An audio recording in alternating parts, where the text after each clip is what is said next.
Chiefs are off and running. Welcome to NFL Live, everybody. If it looks like we can't wipe smiles off our faces today, it's because we can't, because the NFL is back. We saw real football last night, and it was a whole lot of fun. Mina Kimes is here, Marcus Spears, Ryan Clark. Hey, we're going to be talking about the Chiefs-Texans, but also we just got news that Mike Evans is doubtful for the game on Sunday against the Saints, one of Tom Brady's big-time receivers. So that's going to be interesting, but it is a huge week and our first full weekend of NFL action coming up. I want bold predictions from everyone here for week one. Ryan Clark, you're first. Listen, my bold prediction for week one is, I can't even freaking remember it. My bold prediction is that the Falcons blow out the Seahawks. Blowout. Yeah, there you go. I forgot. I got it now. I absolutely forgot. Listen, the Dirty Birds are going to win. We haven't talked about this team in the offseason. I know the Seahawks will be favored because they got Russell Wilson, but this team in Atlanta is ready to roll. Oh, Ryan, you forgot it because you knew it was that terrible, and I'm not saying that as a Seahawks fan. My take for you guys is that Cam Newton's going to have a better weekend than Tom Brady. Not a better season, so, get off my back. But he benefits from playing the Miami Dolphins defense, which improved in the secondary, but is still going to struggle up front. Give me Cam versus Brady. Cleveland, Baker Mayfield, 300 yards passing, 3 TDs. That's my bold prediction. Yep, and it's bold, I know. But everybody's expecting Baker Mayfield to have a great season, surrounded by a lot of weapons. Kevin Stefanski coming in, supposed to save him and put him in a great position. Baker, 300 yards, 3 TDs, week one. Ryan Clark, a different kind of bold prediction there. We're going to remind you what happened last night to open the season.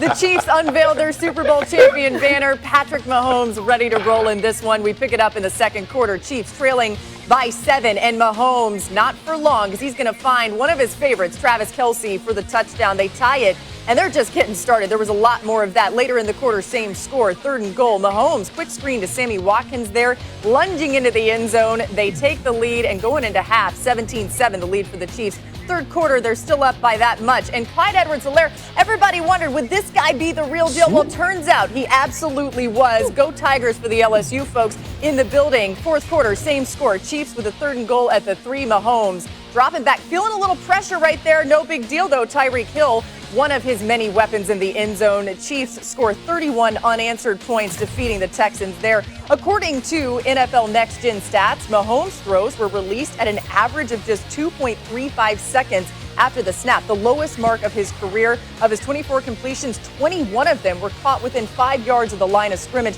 Mahomes really didn't need to attack downfield as his targets were deemed open, meaning at least 3 yards of separation on 63% of his throws. They were wide open. Mina, we're always talking about ways to limit the Chiefs' offense, and sometimes we act like we have answers for this. We act like we've got it all figured out. But the reality is they are so well equipped. Why is that? Why are they so unstoppable offensively?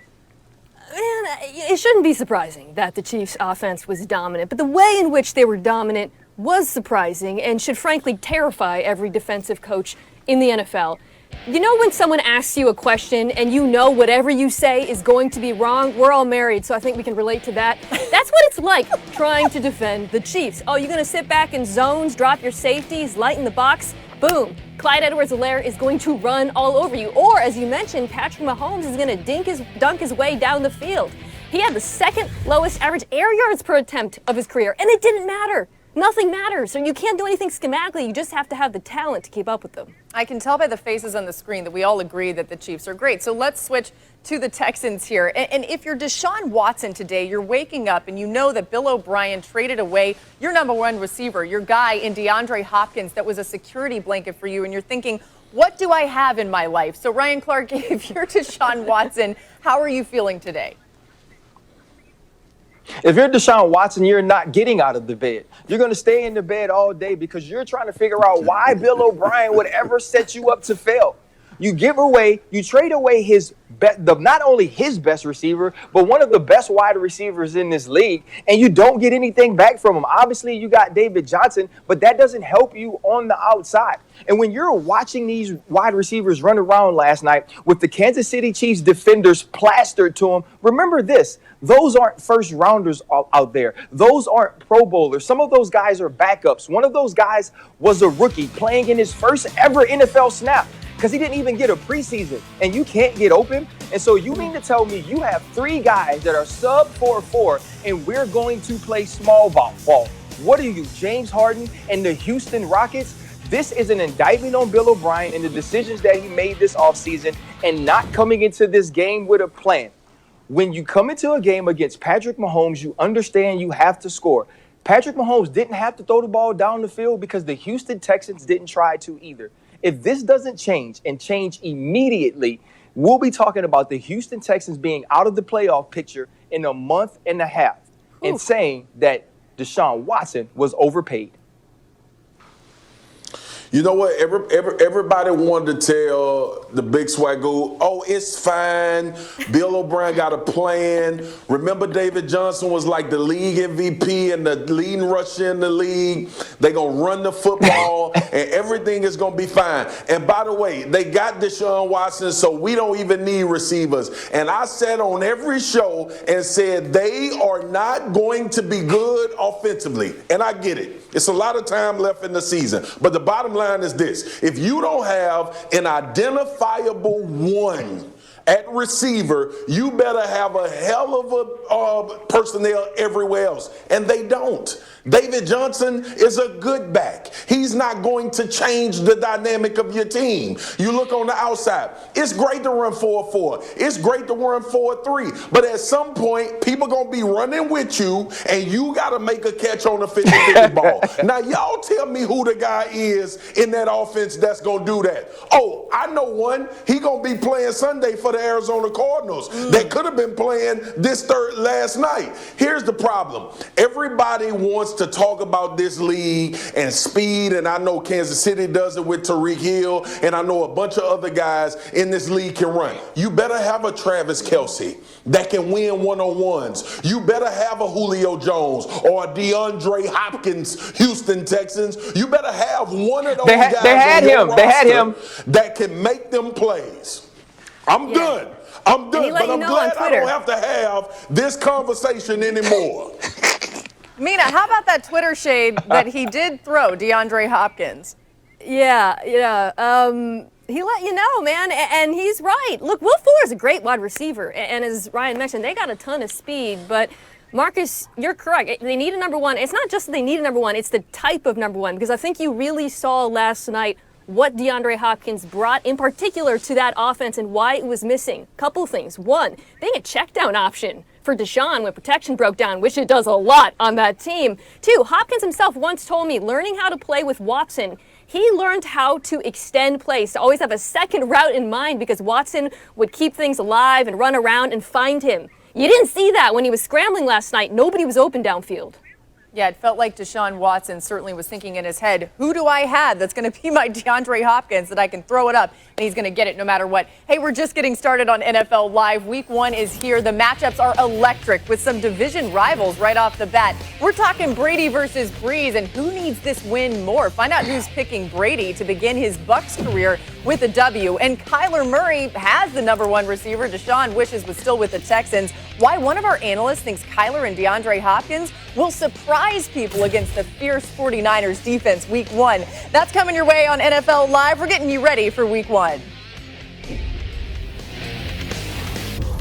So one of the games I'm most looking forward to Sunday is this Cardinals versus 49ers matchup. We're finally going to get to see the budding connection between Kyler Murray and DeAndre Hopkins. Hopkins already talking about finally having an extended period of time with the same quarterback. He's never had more than 3 years with one QB in his 8 years of playing. He's signed through 2024, so 5 years with Kyler, of course. Let's get Field Yates and Mina Kimes back in here because it's time for smart lineup decisions informed by IBM Watson. Mina, we start with you. How do you think Kyler Murray will fare against this 49ers defense? Better than most, Laura. I would start him with some trepidation, but last season, the best performance by passer rating against that vaunted Niners defense, Drew Brees. The second and third best, both Kyler Murray. He was really good against them. They struggled with mobile quarterbacks. Now you throw DeAndre Hopkins into the mix. I don't think he's going to destroy them, but I think he's going to put up at least a competent performance. Phil, would you sit him in fantasy? Yeah, Mina, I'm with you here.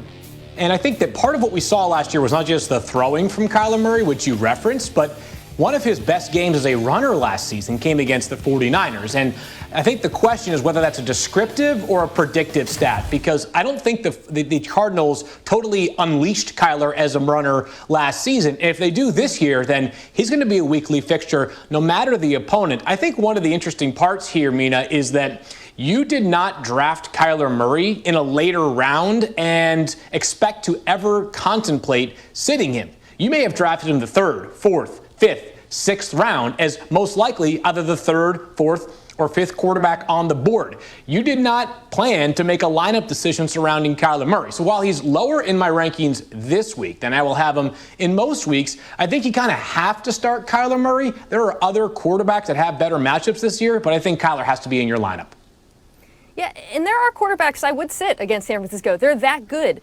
But ones that I would definitely start are mobile quarterbacks. That's something that this defense, which largely ran it back, aside from losing to DeForest Buckner, that's something they struggled with last season. They struggled against Russell Wilson. Heck, even Jared Goff was having some success against them on bootleg. So I would definitely start Kyler in this matchup, even though I do think they're going to be a very formidable defense this season. Some injury updates from Field Yates. I'll just throw a couple of names out there just in case people do end up sitting Kyler Murray. I do think that Ben Roethlisberger is an interesting matchup this week against the Giants secondary. Not a strength for them. Of course, that game is Monday night. So if you get really worried about Kyler Murray going into Sunday, Ben Roethlisberger is certainly a name to keep in mind, as is Cam Newton, a player who has a great matchup against the Dolphins on Sunday. Good tips for your fantasy quarterbacks there. And as I said, Field will be back in moments with some injury updates, too, for fantasy and beyond. All right, so just a couple days away from these week one matchups. Look at those photos on the screen there. My goodness. Let's get some picks in, though. Mina, you just sung Kyler Murray's praises. Who wins this Cardinals-49ers game? Yeah, I don't know if I'd trust the woman in that picture, but I guess it's me. I got to go with San Francisco. I think Arizona's going to be much improved on offense, but I don't think they will be on defense. And even though the Niners will be without Deebo Samuel and that pass catcher group is banged up, they still got George Kittle, and this Cardinals defense struggled against tight ends last year. I'm excited about Isaiah Simmons, but this is week one, and Kittle should dominate. Ryan, we see Deshaun Jackson and Carson Wentz trying to recapture some magic against Dwayne Haskins and the Washington football team. Who you taking? I'm taking the Eagles. Listen, somebody got to stand up for Dan Orlovsky when he is gone, and I guess that is me because I am the replacement. But look at this defense. You now add Darius Slay, Roby Coleman. They will get stops, and we already know that improved offense will score points. Marcus, Browns with new coach Kevin Stefanski against reigning MVP Lamar Jackson. Now, I get it. I said Baker, a bold prediction, would throw for 300 yards and 3 touchdowns, but that ain't going to be enough, L Boogie. It's going to be Lamar Jackson and the Baltimore Ravens on top because he can throw for 3 and run for another 2 if he so chooses. Yeah, the Browns were already facing an uphill battle against Lamar Jackson's offense. Now, 3 defenders have been ruled out for the week one game. Cornerbacks Kevin Johnson, Greedy Williams, also starting linebacker Mac Wilson. Hey, how about this week one NFC battle between the Cowboys and the Rams? Our Football Power Index believes this game's the closest of all week one contests, with the Cowboys holding a slight advantage. You can see our picks there. We're split, too. Marcus and I going with the Cowboys. RC and Mina taking the Rams. I don't know if they're just trying to make Marcus really mad, but either way, that's what they're doing. So, RC, we start with you. Why do you think the Cowboys are losing week one? Well, first off, we knew Marcus is going to pick the Cowboys to go 16-0 anyway, so I think he should exclude himself from ever getting an opportunity to pick their games.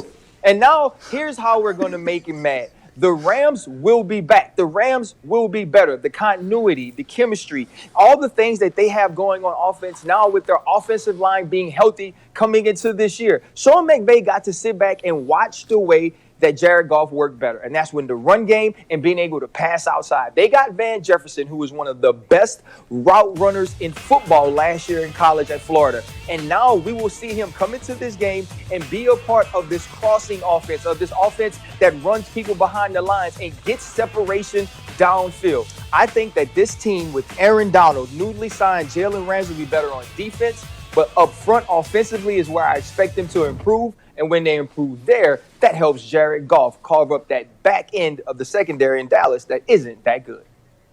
So I'm really high on the Cowboys this season, and everyone's heard me pump up their offense all summer. However, I was disheartened to hear that La'el Collins, starting right tackle, is not going to be playing for a few weeks. He's in a short-term IR. And this is an offensive line that had already lost future Hall of Famer Travis Frederick.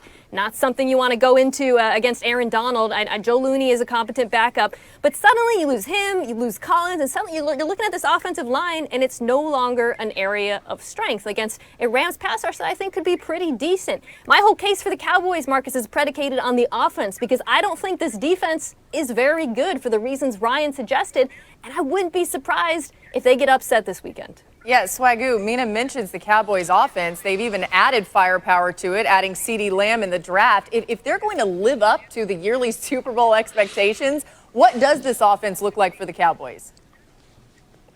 It'll be making sure people respect Zeke Elliott. That's number one. That's first and foremost. And they know where their bread is buttered. It's Zeke. And when it starts there, now this is not particular to every other team, but this is how they wanted to build their identity, and everything else feeds off of that. When I think about what Dallas can do, right? You got Aaron Donald, obviously what Mina brought up with Joe Looney and Travis Frederick being gone, La'el Collins. There is advantages on that line of scrimmage, and usually, y'all know me as a defensive guy, I'm going to take that advantage. I love that Dak is mobile. I love that he can evade some of that rush, and I love the guys that he has on the outside. And one guy I think that is not getting enough credit for what he did in spots last year was Blake Jarwin, who I think can be a real significant piece to what Mike McCarthy is going to do offensively this year for the Dallas Cowboys. I think they'll be fine. Ryan Clark in the back. Pick me, Mrs. Rutledge. Pick me, Mrs. Rutledge. I picked you. Pick me. Pick me. Hey, guys, this is how you know Marcus don't believe that. Y'all know when Marcus believes something, he get real hyped, his face get real close to the screen, and he starts screaming. But every time, every time he talks in his quiet, peaceful voice, right, where he wants to seem non-threatening, that's when he's looking for sympathy. That's when he's looking for people to come to his side. He knows that going forward, Dallas might be better, but he also knows that the Rams are going to beat him this week. He just know that he can't have all his people in Dallas see him go against him. It's all right, Marcus. Me and Mina got you. We are a team. Happy Friday is what we call in this group. Happy Friday says the Rams going to win, and Marcus already knows. Go ahead. Can I talk? He don't have nothing to say.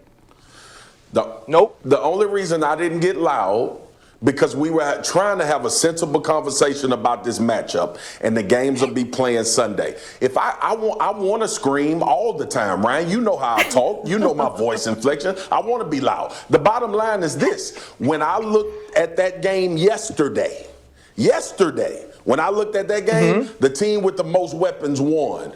Dallas is going into this game with the most weapons. We can talk about this offensive line. We can talk about all of the things that can be a detriment.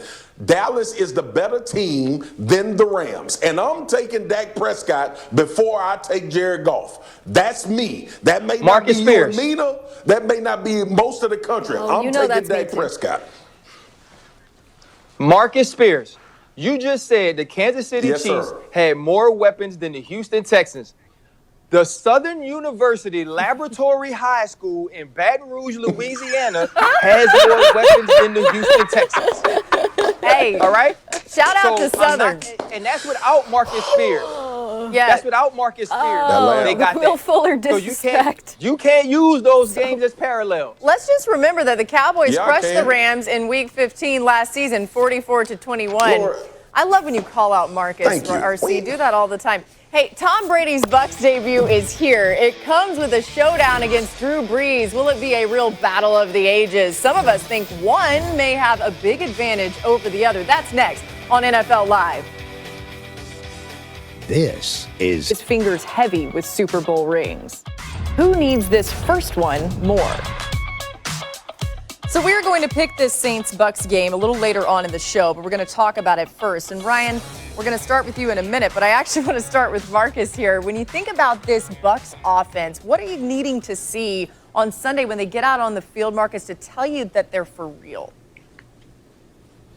The rapport with the tight ends, Laura. I think back to when Tom Brady had Aaron Hernandez and Rob Gronkowski together, and you look at how this thing is formulated with O.J. Howard and Rob Gronkowski and Cameron Brate. I think people have to remember this guy is a really good tight end, too. The Mike Evans injury obviously hurts a bit, but you give Tom Brady what he had last year, and he can win 12 games and still throw for 4,000 yards, 24 touchdowns and only 8 picks. The number one thing Tampa had to do was take care of the football. They have one of the best in the history of the league at taking care of the football. And how he deploys these weapons, the run game added with Ronald Jones and Leonard Fournette, they are primed. I think they are going to have a fantastic opening in a win against the Saints and give us a prelude to what we plan on seeing for the rest of the year. You know, I agree with you, Marcus, that the Bucks can win 12 games. This is not going to be one of them because this Saints defense is stacked. Okay, every offseason I go team by team, depth chart by depth chart, looking for holes. I could not find a hole on this Saints defense. And we know the stars, right up front, Cam Jordan, you got Marcus Davenport, Demario Davis, they added Malcolm Jenkins, Marshawn Lattimore. But beyond the stars, they have depth on this team at every level. Names like Trey Hendrickson and Shai Tuttle up front. They added Zach Bond, kid out of Wisconsin, in the middle. Marcus Williams has turned into an elite safety. Janoris Jenkins improved upon Eli Apple. They are so good against both the run and the pass. I think it's going to be immensely challenging for Brady, more challenging than other defenses. We're going to pretend that Marcus and Mina didn't just give away their picks. I'm going to go to you, Ryan, on this one.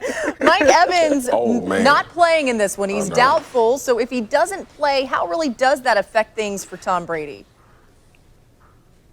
I think it affects him in a large way. Obviously, we spoke about how great the weapons were for Tampa Bay because you had Godwin and Mike Evans, and you figured that would draw double coverage and give you opportunities to work the tight ends, whether it's O.J. Howard or Rob Gronkowski, and also have slider boxes so you can run the football with newly acquired Leonard Fournette, Ronald Jones, even mixing in Shady McCoy.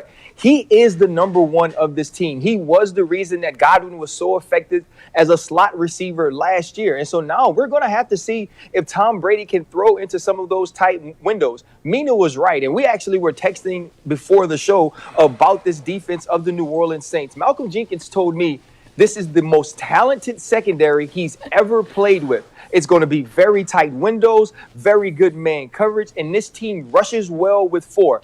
Tom Brady's going to have to show us that he can physically do it still. And this will be his first and biggest challenge of maybe the entire year. I'm going to reveal something I texted Ryan. I wrote, I actually think this Saints defense is better than the Saints offense. And then I added 3 flame emoji, and then he didn't reply. So I felt like I went out for a high five and didn't get a response. Hey, here's your high five. But I meant it. Hey, Ryan always does that. He doesn't reply to anybody's text. I thought it was just me. Okay, still to come on NFL Live. It's the start of a new era in Foxborough. Cam Newton making his much-anticipated Patriots debut on Sunday. Referencing the booing from the crowd that happened in the moment of unity when the two teams came together in the center of the field. And there were about 16,000 fans in there. Audible booing was heard. Ryan, what did you make of the way that both teams handled the whole situation last night?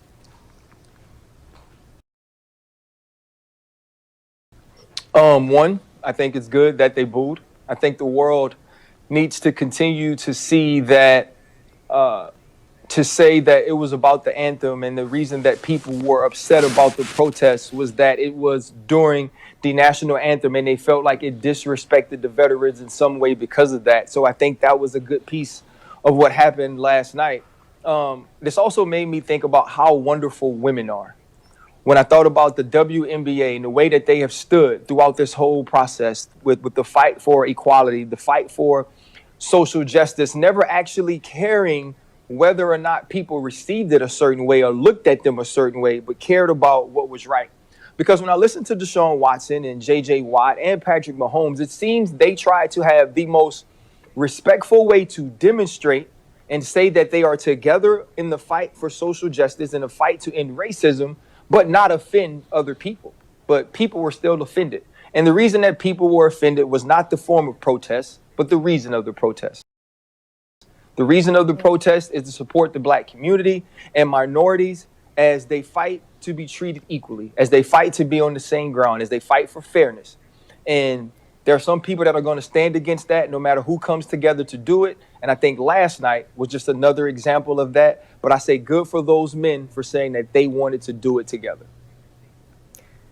You know, we've spent so much time talking about the form of protest, kneeling, standing, arm up, hand on shoulder, staying in the locker room, going out, what it means, what would it take to make people happy or make them feel okay with it. When what we learned last night, what we saw, and perhaps should have already known, is that the form of the protests never mattered to people who do not believe what the protests are about or do not agree with it. As Ryan said, it was never about the flag for those people, the people who booed. The goalposts will always be moved. Similarly to the way in which when black people in this country are killed, the goalposts are moved. Oh, how did he act? How did she act? What was their story? It's the same mechanism of dishonesty, quite frankly. And look, the booing, it wasn't everyone, right? Maybe it wasn't even the majority, I don't know, but it was enough people to remind us that when it comes to this topic, which is really so basic, it's just human rights, we still have a really, really long way to go.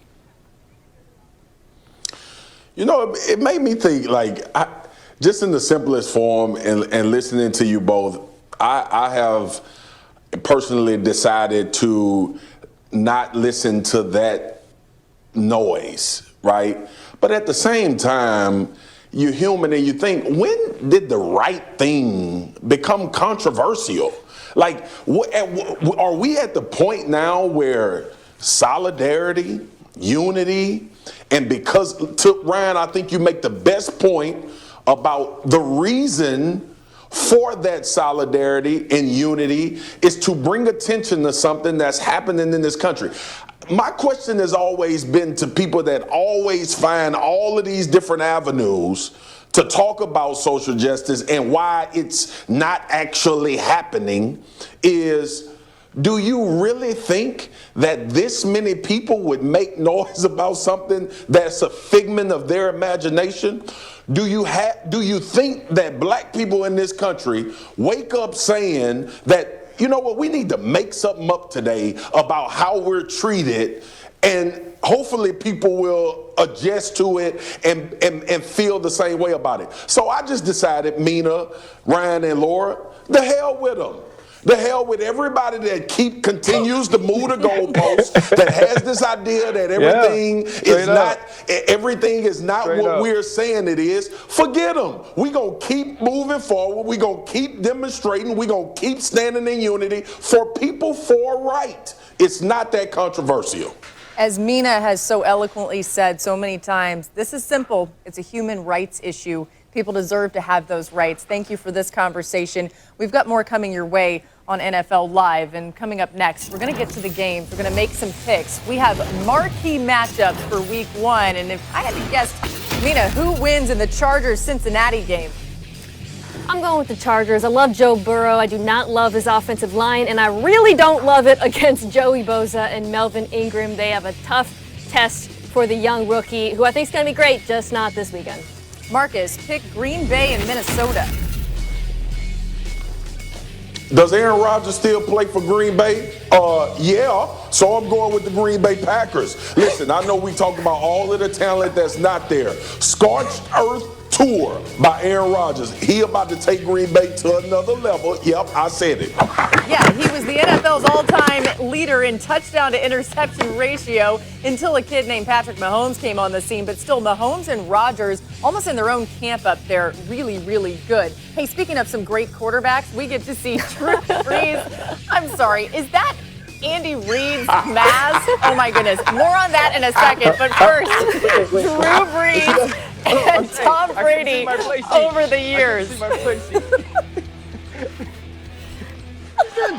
Another opportunity! Man, I'm playing for you, brother. I'm playing for you. Let's go! Tempo and rhythm, here we go. Benny, come back. Billy, over here, fix right. No, no, no. Who's the Y? Who's the Y? You're the Y. No, you're the F. You're the Y. Get on, Lance, get on. Here we go, from the top. Nice shot. Yes. Big play. Hey, let's just relax and get back in rhythm. Hey, we ain't done, fellas. Milestone touchdown pass, number 580, regular season and postseason more than any other. It's another day at the office, kid. Looks to the far sideline, wide open, Traquan Smith. Drew Brees has done it. I love you, bro. I love you, bro. I love you, bro. Drew Brees is the NFL's all-time leading passer. How about that, huh? How about that?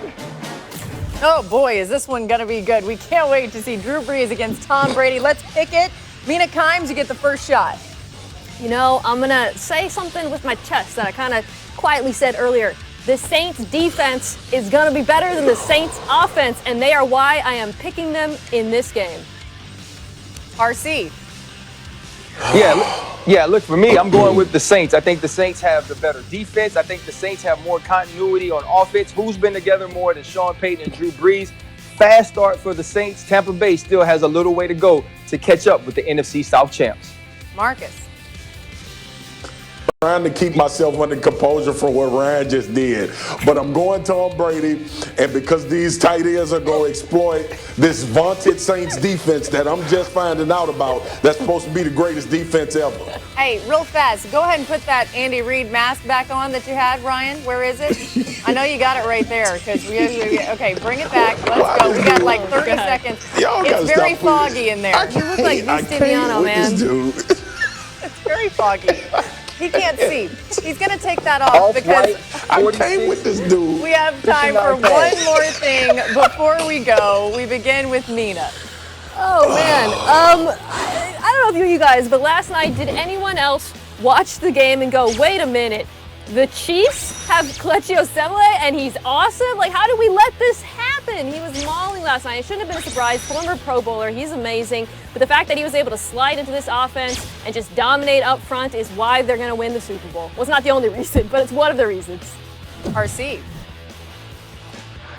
Yeah, listen, for me, the one more thing from last night was Ladarius Sneed. He was the guy that came along and really showed that he was big time. He's a fourth-round draft pick with first-round measurables. And so when you have a guy like that step in, step up, and play the way that he played, it bodes well for this team down the stretch. Marcus. Lamar Jackson will pick out right where he left off. And I think it will be a little bit more limited through his legs in that run game, and he'll use his arm more to have success. But that does not mean he won't be as effective and right there in the dead heat to be the MVP of the NFL once again. I wanted to use the time that I